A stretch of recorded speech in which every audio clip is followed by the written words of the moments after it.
Nas áreas mais perigosas da linha de frente entre Rússia e Ucrânia, informação é essencial. Saber onde está e como se move o inimigo dá mais poder. A parte desafiadora é realmente obter essa informação. Mas e se você tivesse uma maneira de fazer seu oponente literalmente revelar suas posições exatas, sem nem perceber o que estava fazendo? Hackers ucranianos geniais conseguiram exatamente isso. Veja como fizeram. Tudo se resume a uma tecnologia específica, a Starlink, o serviço de internet via satélite operado pela SpaceX de Elon Musk. A Starlink desempenhou um papel enorme durante todo o conflito, sendo usada desde fevereiro de 2022 para substituir redes de internet e comunicação na Ucrânia que foram danificadas ou destruídas pelos russos. Desde então, civis ucranianos, o governo e as forças militares têm utilizado esse serviço. Civis em áreas devastadas pela guerra usam o serviço para se comunicar com o exterior e manter contato com familiares e amigos. Por exemplo, escolas, hospitais e até mesmo os trens das ferrovias ucranianas também têm aproveitado o poder dos satélites Starlink para fornecer serviços vitais à população. Enquanto isso, apesar dos protestos tanto de Elon Musk quanto da presidente da SpaceX, Gwyneth Shotwell, as forças de defesa ucranianas também encontraram maneiras de aproveitar as capacidades do Starlink para ajudá-las a defender seu território e realizar contra-ataques contra os invasores.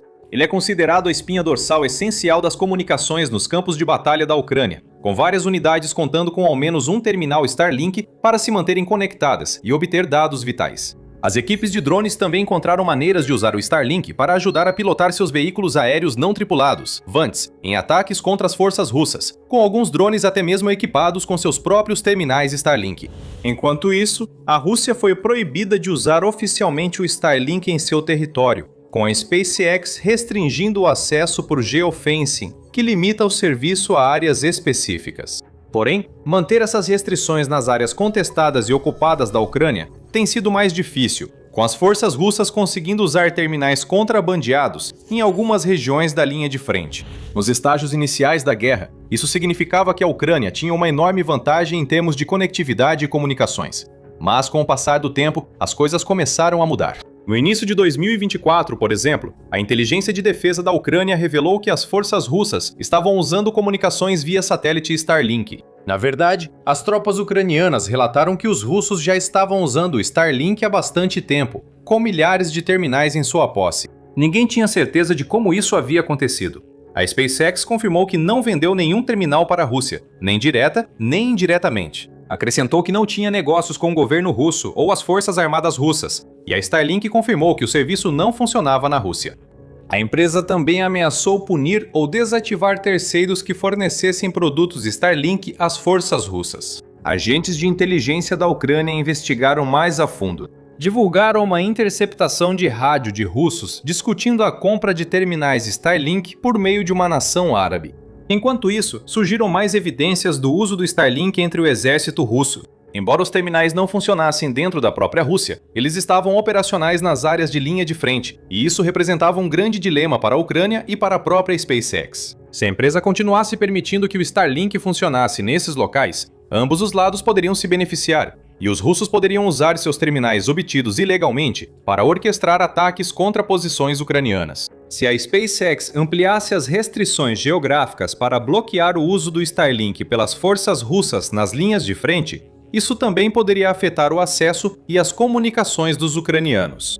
Assim, as equipes ucranianas propuseram colaborar com engenheiros do Starlink para bloquear o serviço aos russos sem afetar a Ucrânia. Em maio de 2024, parecia que a história havia chegado a uma conclusão positiva. O Pentágono e a SpaceX comunicaram o bloqueio oficial do uso dos satélites Starlink pelos russos. Porém, John Plumb, secretário assistente de defesa para a política espacial dos Estados Unidos, alertou que a Rússia ainda pode contornar o bloqueio. Conseguimos impedir o uso russo, mas acredito que a Rússia seguirá tentando explorar o Starlink e outros sistemas comerciais de comunicação. Isso seguirá sendo um problema. Entendemos a situação e achamos boas soluções para Starlink e Ucrânia. Plumb estava certo. Poucos meses após o anúncio do Pentágono, surgiram novas evidências da Ucrânia de que a Rússia usava drones com Starlink, indicando que o problema persistia. Na verdade, em 2024 só piorou. Evidências indicaram que dezenas de milhares de receptores Starlink continuavam sendo contrabandeados para a Rússia por países como Turquia, Ásia Central e Oriente Médio. Após chegarem à linha de frente, esses receptores facilitavam bastante a vida das tropas russas e seus oficiais. Eles podiam usá-los para ampliar o alcance e a precisão dos drones de ataque, dificultando o bloqueio por guerra eletrônica e tornando-os mais eficazes e letais. Oficiais russos usaram a internet via satélite Starlink para acessar mapeamento do campo de batalha em tempo real, com informações atualizadas sobre as posições das tropas e imagens do terreno, facilitando a coordenação de soldados e recursos. O especialista ucraniano em guerra cibernética, apelidado de Goldfinger, resumiu a situação aos repórteres. Desde 2025, eles usam Starlinks para controlar grandes drones e aumentar a precisão dos ataques, obtendo vantagem contra nossos sistemas anti-drone. Então isso estava se tornando mais importante e perigoso para nós. A situação parecia cada vez mais sombria. No começo de fevereiro de 2026, a Ucrânia estava abalada após uma campanha intensa de bombardeios russos e os efeitos de um inverno rigoroso, com apagões frequentes, enquanto enxames de drones do Kremlin atacavam subestações e instalações de energia pelo país. Yaroslav, um oficial de inteligência da 128ª Brigada Mecanizada Pesada da Ucrânia, admitiu que as perspectivas do seu país na época não eram das melhores. O inimigo tentava infiltrar unidades com assaltos indiretos, aproveitando o mau tempo para mover a infantaria entre nossas posições e avançar. Ele e sua brigada tentavam repelir ataques russos perto de Zaporizhia, sudeste da Ucrânia naquela época. No leste, forças russas avançavam gradualmente para Ulyanovsk, enquanto ucranianos eram pressionados a recuar em Pokrovsk, Liman e outros locais. Então a SpaceX fez algo que virou toda a situação de cabeça para baixo. Kiev pediu à empresa que criasse um novo registro para terminais Starlink usados na Ucrânia. A empresa aceitou e implementou o sistema rapidamente. Agora, para acessar a Starlink em toda a Ucrânia, inclusive áreas ocupadas e na linha de frente, era obrigatório ir a um centro autorizado em território não ocupado e apresentar o passaporte. Se não fizessem isso, seus dispositivos não funcionariam. Para a Ucrânia, foi uma vitória e ponto de virada importante.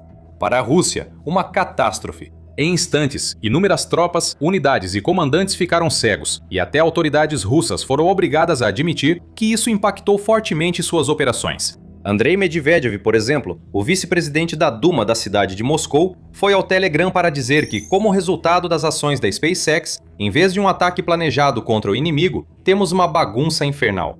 Blogueiros militares russos como Alexander Sladkov criticaram nas redes sociais a decisão e admitiram que perder o acesso ao Starlink gera grandes dificuldades. E o canal de Telegram 2 Majores, que escreveu: o fascista amado por milhões, Elon Musk, serve aos interesses das Forças Armadas da Ucrânia. Isso pode explicar a pane generalizada dos terminais iniciada ontem à noite na linha de frente. Dessa forma, o gênio adorado pelos liberais mais uma vez ajudou as Forças Armadas da Ucrânia a matar nossos soldados. Blogueiros militares notaram que a Rússia tenta contornar o problema, mas ainda não há alternativa viável ao Starlink. Eles acrescentaram que o Kremlin estava analisando opções como técnicas para burlar o processo de registro ou uma mudança para o uso de satélites chineses, mas confirmaram que levaria bastante tempo para que qualquer uma dessas soluções em potencial se concretizasse. O tempo é um recurso precioso para as tropas russas na linha de frente. A maioria só sobrevive alguns dias nas zonas de morte antes de serem feridos, ou pior, e não podiam esperar as autoridades resolverem o problema. Então eles ficaram desesperados, e um grupo de hackers ucranianos tirou total proveito desse desespero. Agora, uma observação rápida. Fazemos o The Military Show para mostrar como o poder se move. Se você é novo, inscreva-se para não perder os próximos conteúdos. Agora, alguns russos perceberam que a única maneira de recuperar o serviço Starlink era encontrar uma forma de registrar seus terminais. Eles não podiam fazer isso sozinhos, pois exigiria entrar fundo na Ucrânia e conseguir passaportes ucranianos, o que era arriscado demais. Eles passaram a buscar ucranianos dispostos a ajudar, oferecendo muito dinheiro para quem registrasse os terminais em seu nome e restabelecesse as comunicações. Foi uma medida desesperada, mas para as tropas em terra era a única opção que restava. O que não perceberam, porém, foi que seus apelos atraíram a atenção da 256ª Divisão de Ataque Cibernético, uma equipe de especialistas ucranianos em guerra cibernética. Liderada pelo próprio Goldfinger, um ex-soldado que foi ferido em combate, mas decidiu continuar servindo seu país no mundo digital como hacker. A divisão viu nisso uma chance de armar uma armadilha para os russos, podendo mudar o curso da guerra e salvar muitas vidas. Eles decidiram se passar por um grupo de cybercriminosos e começaram a entrar em contato com tropas russas desesperadas, oferecendo efetivamente registrar seus receptores Starlink para eles na Ucrânia, em troca de um pagamento em criptomoeda. Assim que alguém caía na armadilha, o golpe começava. Hackers ucranianos atraíam vítimas para a armadilha, inicialmente solicitando informações simples, como números de série dos dispositivos. Tudo isso parecia normal e nada particularmente arriscado para os russos. Então, eles seguiram em frente e enviaram seus dados.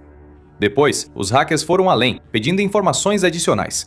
Eventualmente, depois de realmente receberem o pagamento dos russos pelos seus serviços, eles passaram para a etapa final do esquema, pedindo aos soldados suas coordenadas exatas de GPS. Nesse ponto, muitos soldados russos já estavam totalmente envolvidos com a ideia. Eles já tinham pago e fornecido muitas informações, então aceitaram o pedido, fornecendo de boa vontade dados precisos sobre suas localizações.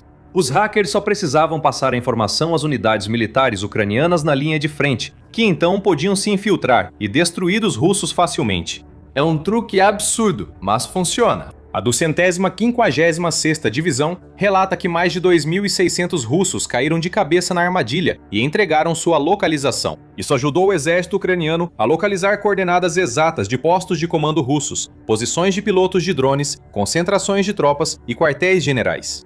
O jornalista investigativo Maxim Tucker, que fez um documentário inteiro sobre esses hackers ucranianos geniais, forneceu dados adicionais sobre como o golpe deles funciona, durante um episódio do podcast Times Radio Frontline. Ele explicou que a equipe tem só 6 pessoas, mas conseguiram criar um chatbot de IA que faz quase todo o trabalho, contatando russos e coletando seus dados aos poucos. Isso permite que eles atinjam um grande número de forças inimigas, apesar de serem um grupo relativamente pequeno.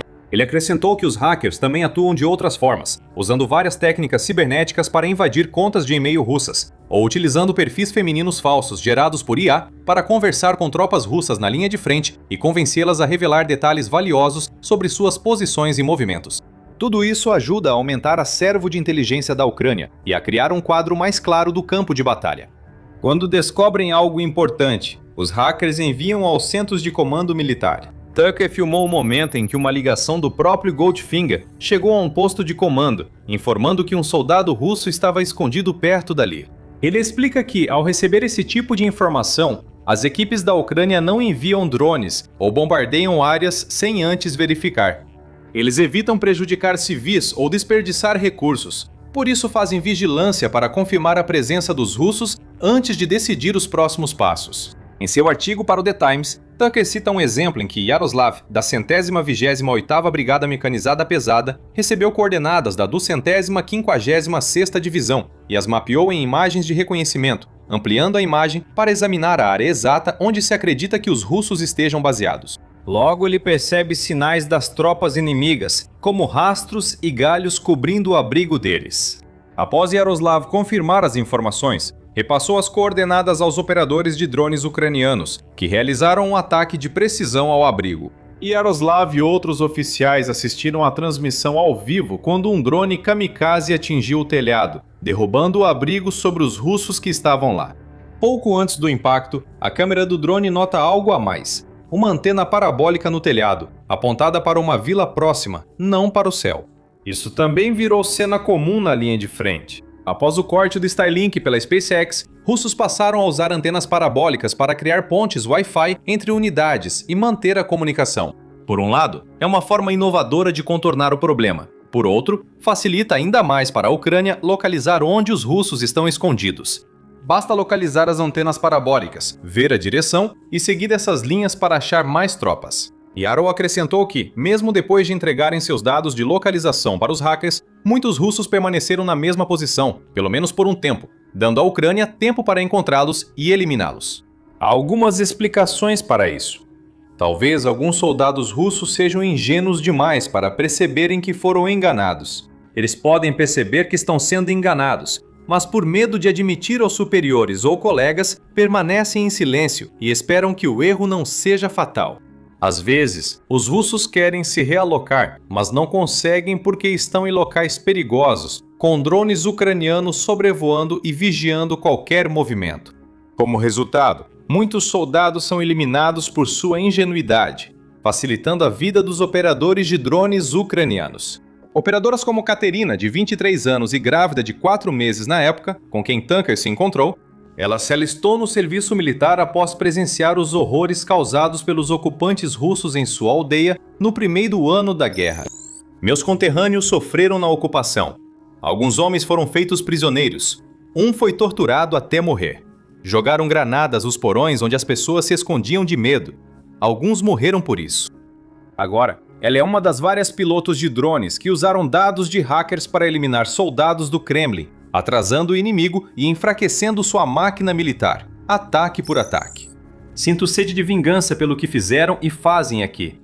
Protejo minhas irmãs, irmãos, sobrinhos pequenos e todas as crianças na Ucrânia que sofrem com a agressão russa. Faço isso para que meus filhos vivam em paz no futuro.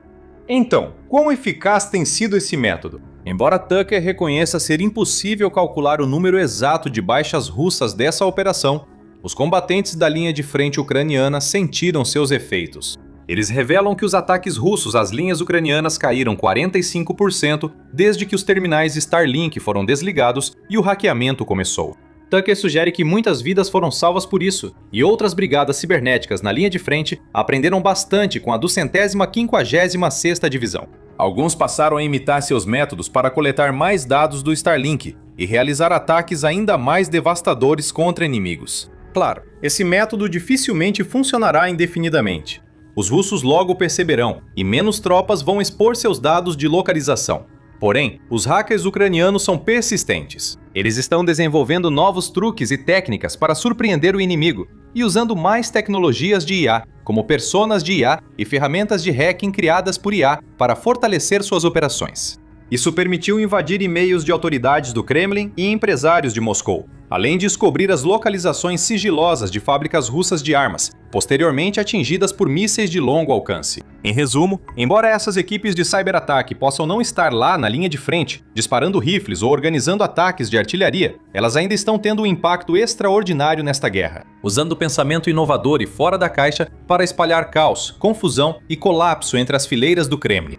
E as informações mais recentes mostram que o colapso da Rússia é muito maior do que qualquer um antecipava. E você pode saber mais sobre isso neste vídeo. Ou então, assista a este vídeo para ver como até mesmo nacionalistas russos radicais e antigos apoiadores fiéis estão se voltando contra o presidente do país, Vladimir Putin. Para mais notícias, perspectivas e análises militares, inscreva-se no The Military Show hoje.